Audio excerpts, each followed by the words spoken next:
Diversifikasi itu sampah, itu untuk orang goblok ya. Kalau kamu masih miskin, duit tabungan cuma 5 juta, ngapain diversifikasi? Masa punya 5 juta, 1 juta taruh saham, 2 juta obligasi, 2 juta lagi deposito? Kapan kayanya? Yang benar itu adalah all in. Ya 5 jutanya taruh di satu instrumen yang kamu yakin ini kali 3, kali 4, kali 5. 5 juta kali 5, 25 juta. Kalau kamu diversifikasi, kapan sampai 25 jutanya? Terus kalau misalnya tebakan kamu salah, nggak apa-apa, kamu tinggal cari lagi. 5 juta kan sedikit.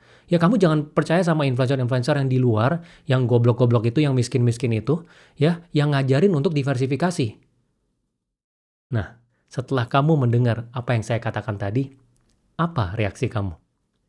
Ini adalah teknik polarisasi opini. Ya, jadi ketika kamu tadi mendengar apa yang saya sampaikan, yang saya gunakan sebagai contoh, mungkin ada kamu yang setuju pada saat mendengarkan. Jadi kamu langsung merenung, terus mikirin semua argumennya. Oh iya benar juga ya. Kalau all in kali 5 baru bisa 25 juta, benar juga ya. Membenarkan yang disampaikan. Tapi ada juga dari kamu yang nggak setuju. Mungkin ada yang buru-buru tulis di kolom komentar tanpa nonton video ini secara full.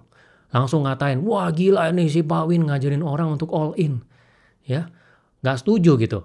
Dan video ini kalau misalnya memang satu kata-kata yang saya ucapkan dengan benar, ini akan di-stitch oleh orang lain. Apalagi yang saya lawan. Tadi kan saya bilang influencer-influencer miskin yang ada di luar.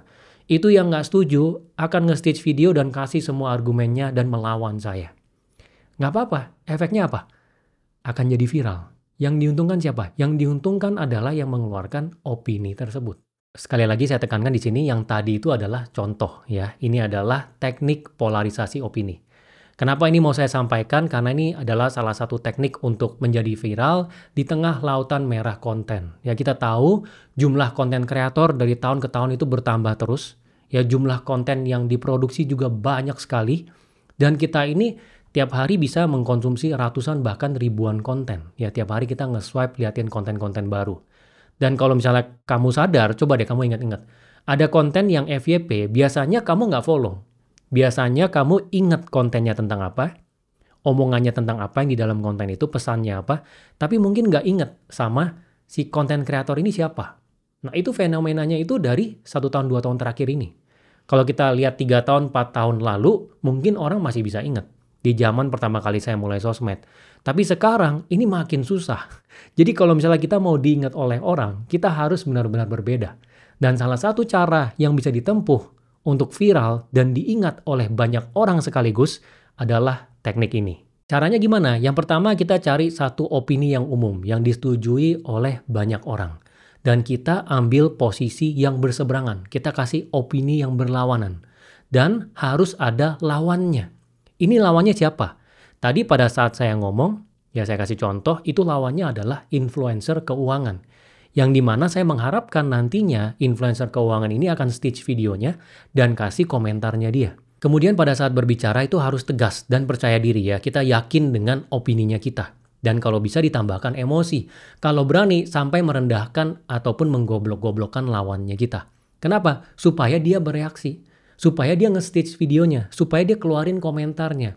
Karena itu titik supaya kita bisa viralnya tuh dari sana.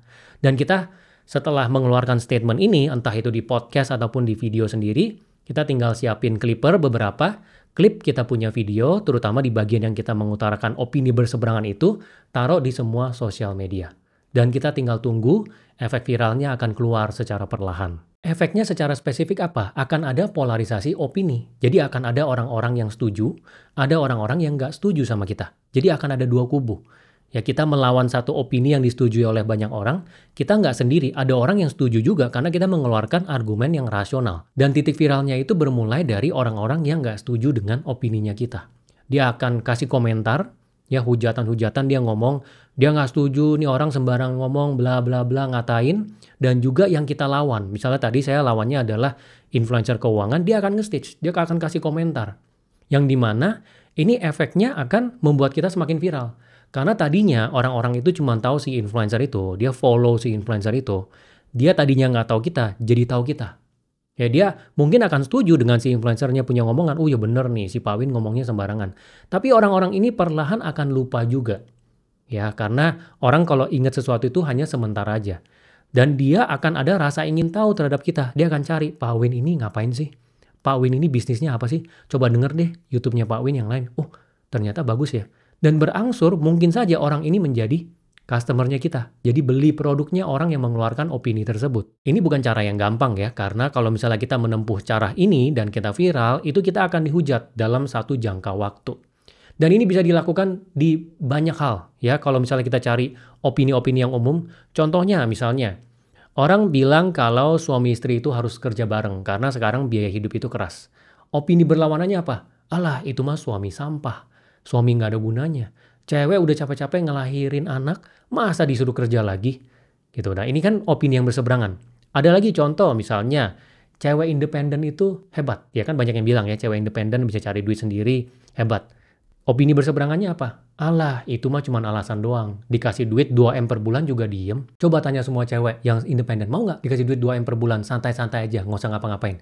Ya kebanyakan pasti mau. Yang nggak mau goblok. Nah, itu adalah opini berseberangan dari opini umum yang ada. Ada lagi contoh, misalnya orang pada bilang kalau misalnya menjadi orang yang kaya, privilege itu enak. Karena dari kecil semuanya sudah disediakan. Ya makanan enak, edukasi bagus, diajarin orang tua, dimodalin, networking, bla bla bla. Opini berseberangannya apa? Miskin itu adalah privilege. Justru kita kalau terlahir miskin, itu kita bersyukur. Karena orang-orang yang kaya itu, mereka nggak punya api motivasinya. Kalau kita miskin, kita jiwanya akan lebih fight. Ya kita akan eksplorasi semua sendiri. Ya, ini adalah opini berseberangannya. Dan kalau yang sudah terjadi di luar, ya mungkin kalian juga tahu ya, misalnya opini tentang perintis itu lebih enak daripada pewaris, ataupun orang yang nge-gym itu goblok. Ini semua intinya sama. Opini yang disetujui oleh banyak orang, kita lawan opini ini dengan satu ketegasan, kita tambahkan emosi. Nah, mungkin orang akan nanya, Pak, gunanya apa viral gitu? Ya, lebih dikenal orang. Ya, ini satu cara untuk kita bisa stand out karena konten-konten kan udah banyak banget. Supaya orang ingat dengan kita, ya kita harus punya cara tersendiri. Salah satunya adalah ini. Kita keluarin satu statement yang melawan opini umum. Gitu. Ketika dibicarakan oleh banyak orang, orang akan cari tahu tentang kita. Dia akan ceritakan teman-teman kantornya tentang kita. Nggak apa-apa, mereka berangsur lupa. Tapi mereka masih ingat dengan nama kita. Ya, ini juga berlaku di luar negeri ya. Ada satu influencer namanya itu Dan Martel. Dia juga cerita tentang ini.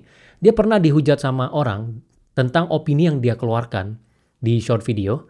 Orang itu ngata-ngatain dia. Terus dia block orang itu. 6 bulan kemudian, orang yang ngatain dia itu di YouTube kasih komentar. Dia kan di YouTube juga kasih penjelasan edukasi seperti ini, ngajarin bisnis. Orang itu bilang, wah gila channel ini bermanfaat banget. Tapi gue diblok nih sama si Dan Martel. Terus dia cek, oh ternyata nih orang yang dulunya adalah haternya dia. Ternyata cara mainnya seperti itu. Jadi nggak apa-apa kalau kita terkenal dengan cara dibenci oleh orang. Itu juga nggak masalah, karena ini salah satu jalannya ya. Karena ketika dia benci, itu sementara waktu doang, nanti dia lupa. Nanti dia akan cari tahu tentang kita. Kalau kitanya benar gitu ya, dilihat, wah sosmednya, wah ini orang benar nih. Edukasinya benar nih. Oh dia juga banyak berbuat baik nih, sedekah, bla bla bla. Dia akan ikut kita juga. Ya idealnya ketika kita mengambil jalur ini, kita harus ada produk yang dijual.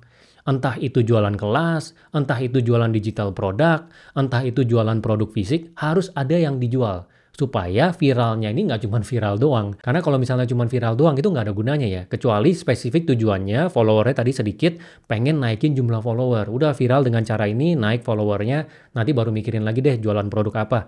Idealnya dari awal sudah disiapkan jualan produknya.